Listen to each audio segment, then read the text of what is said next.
Setelah ditetapkan sebagai tersangka akibat kasus dugaan penyalahgunaan narkotika, Roy Kiyoshi pun kini mendekam di tahanan Polres Metro Jakarta Selatan.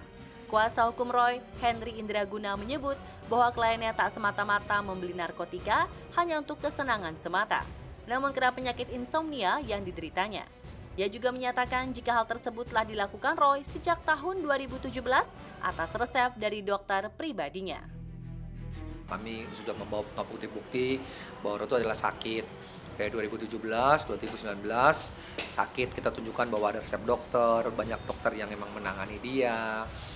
Jadi di situ ditunjukkan bahwa memang tidak ada niat batinnya dia untuk membeli obat penenang hanya sekedar euforia, happy-happy. Nggak ada, karena memang dia sakit. Nah memang kejadian terakhir itu kenapa Roy itu membeli obat secara online ya, tidak pakai resep dokter. Dikarenakan memang karena kan sudah anjuran pemerintah bahwa semua ini kan kita ini kan harus stay at home. Sedangkan kejadiannya pada saat hari itu dia tuh sudah 3 hari nggak tidur. Ya kenapa tidak tidur? Karena dia sudah terlalu lama di rumah. Karena terlalu lama di rumah mungkin kenalah mental distancing ya. Karena mental distancing akhirnya dia nggak bisa tidur. Karena nggak bisa tidur sudah 2-3 hari, mau tidak mau dia butuh obat tidur. Disitulah dia cari di Google nama obat tidur. Ketemulah diazepam.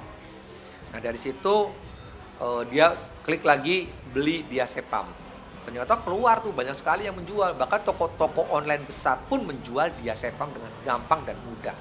Semua orang bisa mengakses, semua orang bisa beli. Disitulah dia beli.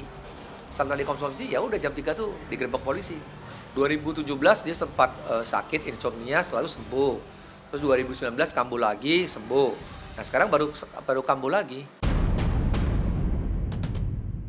Penangkapan anak indigo ini dicurigai dilakukan oleh orang terdekat Roy. Pasalnya, tak ada pihak yang mengetahui jika Roy rutin mengonsumsi obat selain orang terdekatnya. Oleh karena itu, tim kuasa hukum pun tengah berupaya mencari dalang di balik pelaporan Roy Kiyoshi. Kami akan fokus dulu langkah hukum Roy ke depan nanti. Nanti setelah itu baru kita telusuri siapa yang buat laporan nih kan. Itu kita harus cari karena biar bagaimanapun juga yang tahu Roy pakai obat tidur nggak banyak. Tertangkap karena diduga dilaporkan oleh orang terdekat, membuat banyak warganet meragukan kemampuan Roy sebagai seorang indigo yang mampu membaca masa depan. Menanggapi hal itu, Puri Harun sebagai seorang indigo pun ikut buka suara. Sebetulnya anak-anak indigo tuh sama seperti anak-anak lain yang kalau kita tuh udah bersahabat atau udah berhubungan dekat gitu malah sama sekali nggak bisa baca karena kita udah positive thinking aja. Udah ya udahlah dia udah teman dengan segala kekurangannya dia, justru kita banyak ditipu oleh teman-teman dekat. Nah berbeda dengan kita melihat orang yang tidak terlalu dekat sama kita bisa baca, atau orang yang memang secara khusus datang untuk minta dibaca itu bisa kayak gitu. Tapi kalau udah deket ya tetap aja sih sama aja. Iya, indigo kena tipu wajar.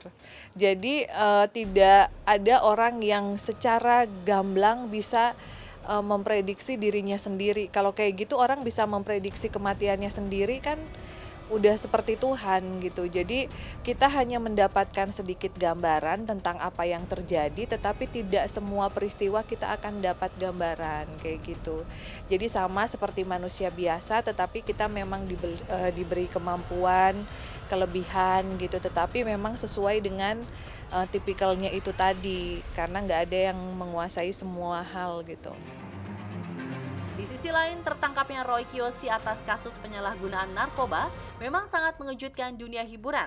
Tak terkecuali sang sahabat yang selama ini kerap menjadi partner kerja, Robby Purba. Pria kelahiran Bandar Lampung ini pun seolah tak percaya.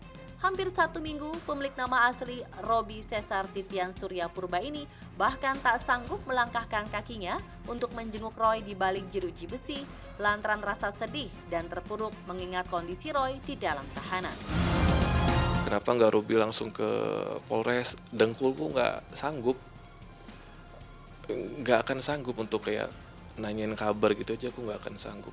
Jadi lebih baik aku diam dulu sekarang, kita tunggu perkembangannya seperti apa, yang berwajib yang lebih punya wewenang, keluarga dan kuasa hukum yang lebih punya hak untuk menjawab dan menyampaikan statement, jadi kita tunggu dulu lah gitu. Bertahun-tahun mengenal Roy Kiyoshi, lantas bagaimana Robby mengenal sosok Roy Kiyoshi? Itu anaknya manja, aduh, usianya doang tua ya. Tuh kayak bocah 7 tahun. Beneran. Ngomong dia itu kayak ngomong bocah.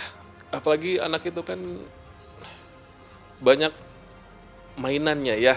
Boneka-bonekaannya lah, kalungnya lah, atau apalah. Selama ini mungkin dia bisa lebih tenang, lebih nyaman kalau ada yang dipegang, dipeluk, mungkin anjing dia atau tanaman dia urus. Ini dia kayak, karena aku tahu keluhan dia itu adalah dia bingung di rumah kemarinan itu mau ngapain. Makanya dia, abang kapan kita syuting lagi? Aku cuma bilang sabar. Meskipun bersahabat, presenter 33 tahun ini rupanya tak mengetahui perihal obat-obatan yang dikonsumsi Roy. Ia hanya tahu jika mantan kekasih Evelinada Anjani itu memang mengidap insomnia. Robby pun dibuat sedih mengingat kondisi Roy di dalam penjara dengan berbagai penyakit yang dideritanya. Robby tahu nggak tuh dia ke dokter segala macam? Nggak tahu, sama sekali nggak tahu. Karena dia tahu, Roy tahu ketika ketahuan minum kopi sama aku aja, aku bisa bentak dia. Aku bisa marahin dia, aku bisa marah sebesar itu sama dia. Nggak kebayang sih di dalam itu sendirian kayak apa gitu. Aku nggak, dan yang aku pikirin tuh takut emahnya kambuh atau dia itu sering sesak juga gitu kan kalau lagi syuting gitu, mungkin karena dari GERD-nya dia sesak. Jadi itu sih yang aku takutin. Mungkin selama ini kan selalu bersandar ke mama, ke papa gitu, ke asistennya untuk minta pelukan lah minimal. Kalau ini sendirian nggak kebayang aku sih.